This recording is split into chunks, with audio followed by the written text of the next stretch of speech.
Hey you guys, what's going on? Rick with Rick's Toy Room. And as you can see, the walls have not only changed colors, but are naked. I've got everything in the office packed, minus the 3D printers in my desk.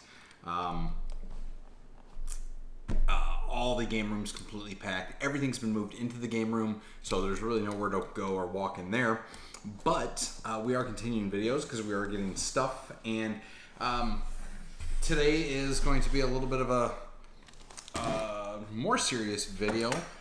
For those of you that don't know, if you've been paying attention, or maybe you do know you have been paying attention to the comic industry news, Jim Shooter, former editor-in-chief for Marvel, has passed away due to throat cancer. It's really sad. I got a chance to meet Jim Shooter a couple years now, probably 3, for all of the MegaCons in Orlando. So working for CGC, obviously witnessing comics and witnessing people get autographs. Plenty of times we got to go up to Jim's booth and witness autographs and listen to his stories. And Jim wasn't, for the most part, at least to the consumers and the fans, a great guy. Joe Rubenstein has been posting almost every day a new story about his work with Jim Shooter, and apparently a lot of people in the industry didn't like his management style. From the sounds of it, I would have probably loved it. Him and I would have probably got along really great, but Jim was a great guy. At least, like I said to the fans, you couldn't go get an autograph from Jim and not hear a story behind the book that was being signed. It was just such a really cool, and over the years I've gotten to be a very behind the scenes guy. Like, I like to hear the stories that you don't know, you don't get to see or know about from not being in the industries, whether it be movies, comics, whatever. It was just really cool to hear his stories, man. I mean, I'm trying to think, like, I don't remember the one very well, but he was talking about how he had to fill in and finish some pages for one of the Amazing Spider-Mans. And he was like, it was never going to get done. We had to get it finished, so I finished the book. And the way he told that story, it made it seem like you, as the fans, really don't know the love and blood and sweat and tears that go into the books and that go into the entertainment that we enjoy so much, that we take for granted. So, huge, heartfelt shout out to his family, his closest friends, and of course the rest of the fans. Like, he will be missed. His stories were great. I did not personally get a chance to get anything autographed by Jim. Some of the books that he was best known for are very, very expensive. Like, I'm not going to lie, like, out of reach most of the time, especially for the budget that I had for the amount of people I want to see. So I'm a little disappointed that I was unable to get an autograph from him personally. However, witnessing so many books for him, hearing his stories, if I do buy one secondhand just to have one, it will still have some value and some meaning to me, because the fact, like I said, I did get to meet him and talk to him and listen to his stories. So, that is the sad part of our video, and again, my deepest condolences to his family. In the meantime, this actually was brought up because, well, we have comic books to unbox. Part of me is like, wow, I can't believe I got these back so fast. And then I forget that I submitted these in February, so it's now, well, July 1st. I'm not really shocked that I've gotten them back now. It's been a few months. But it's really interesting to see what these grades are. I did not check before they came in. I like to be surprised, just like my PSAs. And, ooh, that's disappointing. This is the Batman 158. This is Hush Part 2, Issue 1, Batman All In. This is signed by all 4, Jim Lee, Jeff Loeb, Alex Sinclair, and Scott Williams. It only got a 9.4. Little disappointing, but this cover does connect to this cover, which got a 9.8. I really wonder what in the hell dinged this book. What got this book a 9.4? All of these should have been pressed, and that book was not in bad shape. But Here's the alternate cover to that. Batman Hush. Did I send in the wrong covers? I apparently did. I did not send in the connecting covers, or this isn't my book.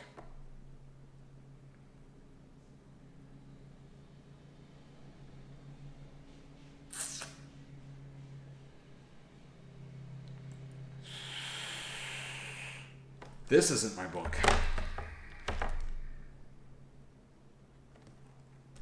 So this 9/8 is not mine. This book was sent in with the connecting cover.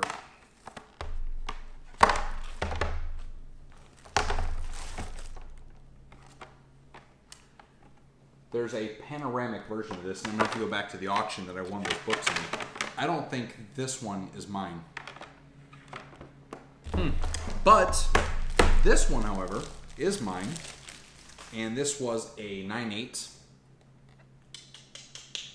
This is the MegaCon foil cover variant of Batman 608. This is the Hush issue 1 Jim Lee Batman. Again, signed by all 4 artists. Really, really good. I did like this one, the foil cover. This is a very classic, and it's hard to see with the amount of light coming in this room right now. That's a little bit better. But that got a 9/8. That's awesome. Again, I'm fairly confident this is not my book. I need to go find my submission form for these and see what I submitted. But this is not my book. And this one definitely is my book because, like I said, this had a connecting cover. But I want to know why I got a 9/4. I'm going to have to go see what the grader notes on this was. I don't see...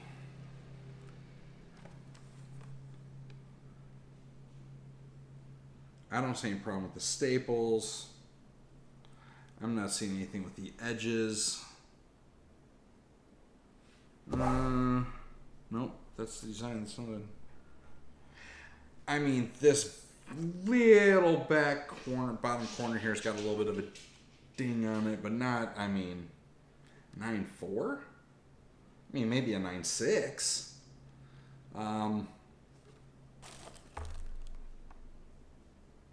I need to see what is going on with that, but these 2 covers, like I said, these should have been connecting covers. They should have connected. It made there's like the Batman with the Joker down, and there's another version of this. Oh, okay, I lie. That is the connecting cover. Okay, so this is the shoulder pad right here. So you can see where the pads connect. That's crazy. Getting this book back at 9/4 is upsetting, actually, because they were in really good condition when they came in from the. Yeah, that's the connecting. That is the connecting cover. Like I said, that's the shoulder pad where they overlap. Wow, a 9/4. That hurts my feelings. Especially considering I thought for sure this one was going to get the worst grade because, I mean, being a foil cover, and it was sitting in my closet for a little bit after I bought it at MegaCon. But I'll look up, see if I can find the grader notes. 2 9/8s and a 9/4, not terrible. Again, I thought the covers were really cool. This is Hush number 2, Batman number 1. These were, I thought, exclusives too. So we'll see what's going on. I'll look up the grading, see if I can explain why. I can't obviously have it cracked to be regraded. Maybe I could. Maybe I could crack it and ask them to press it and see what happened. Like I'd be send it back and ask for a regrade on this. And of course I have some idiot mowing the lawn on a Tuesday. But it is what it is. I hopefully will be out of this HOA soon. Like I said, big shout out to all the friends and family for Jim Shooter. Great loss to the community. Really cool covers. Really, really good books. I mean, this one here, again, was probably one of Jim Lee's more known covers of Batman. And like I said, being that it was Hush issue 1. Man, just the glare just makes it such a terrible cover. And being foil doesn't help. But all 4 signed, all 4 autographs. All 4 autographs. I wish I would have realized and noticed the Batman custom label. I may send these in to get redone and have the labels switched out with Batman labels.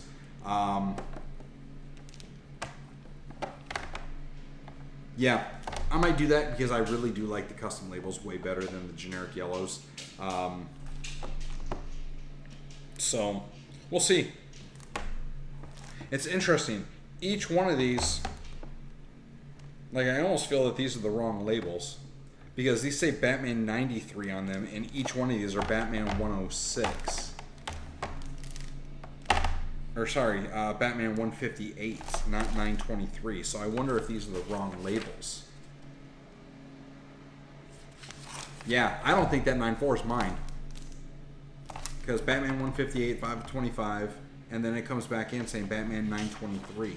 So I'm going to... And what's really weird is the top says Batman 158, and then down here it says Batman 923. And then this is Batman 608. Yeah, I think something's wrong. I'm going to get a hold of a couple of my guys. I'm going to have a couple guys give me some info on this, see what the hell's going on. But that's it. That was the book today. Short video. A lot of me very disconcerting. A lot of upset issues with this book labeling because I don't think that these are right. We'll see. You know, things have happened with CGC before. These were a lot of.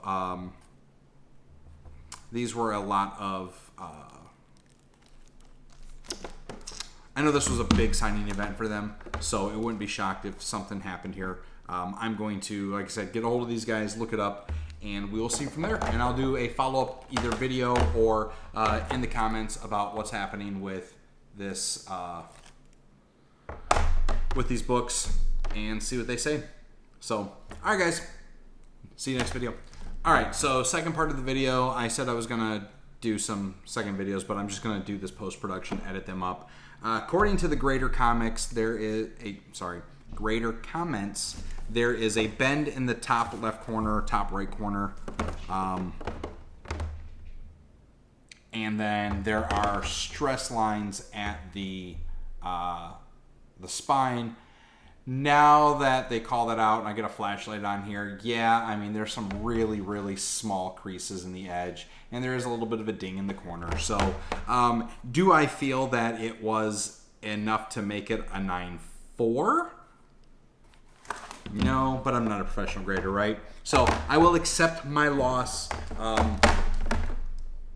Maybe I'll look to see if somebody got this book signed by all 4 of the higher grade, and I'll sell this one and buy one with the higher grade.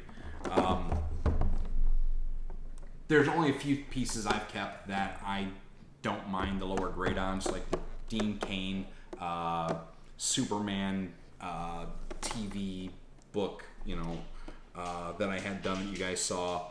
Like that one I don't mind. It was a super old, super like hard to find book. I'm okay with that being a 9.4.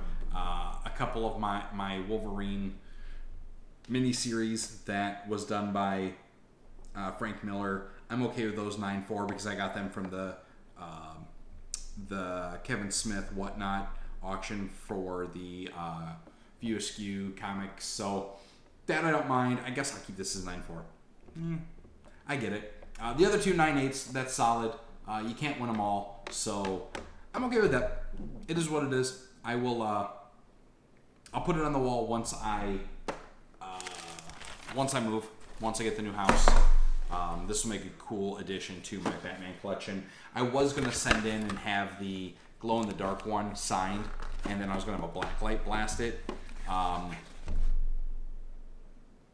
but I don't know, something about that just said don't get it signed. So that will get possibly just graded as is, no signature, and then I'll still project a black light on it, and then I'll have my bat signal popcorn bucket up. I'm gonna do a really cool display with all this when I get the new house. If I get the new house, if I sell this one. So lots more to come on that. We are about to go into my very stressed out phase of all of this, which is getting and dealing with people that come into my house and enter it and view it. I'm not a big fan of showings. I don't like random strangers walking through my house because you never know what they're going to do. I've done videos in the past where I talked about I had a